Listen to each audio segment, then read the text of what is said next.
মাননীয় সদস্যবৃন্দ, দিনের কার্যসূচি অনুযায়ী এখন কমিটি পুনর্গঠন।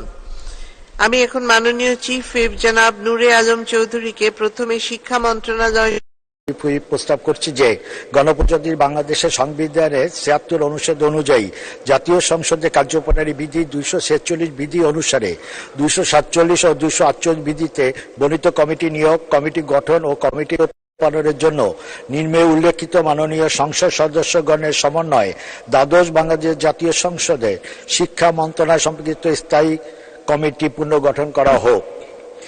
জনাব নুরুল ইসলাম নাহিদ ২৩৪ সিলেট ৬ সভাপতি, ভারপ্রাপ্ত মন্ত্রী অথবা প্রতিমন্ত্রী সদস্য। জনাব মোহাম্মদ মোতাহার হোসেন ১৬ লালমনিরহাট ১ সদস্য। জনাব আহমেদ হোসেন ১৬১ নেত্রকোনা ৫ সদস্য। জনাব মোহাম্মদ বিপ্লব হাসান ২৮ কুড়িগ্রাম ৪ সদস্য। জনাব মোহাম্মদ আব্দুল মালিক সরকার ১৫১ ময়মনসিংহ ৬ সদস্য। জনাব মোহাম্মদ আজিজুল ইসলাম ৯০ যশোর ৬ সদস্য। বেগম শামসুন নাহার ৩১৯ মহিলা আসন ১৯ সদস্য। ধন্যবাদ স্পিকার।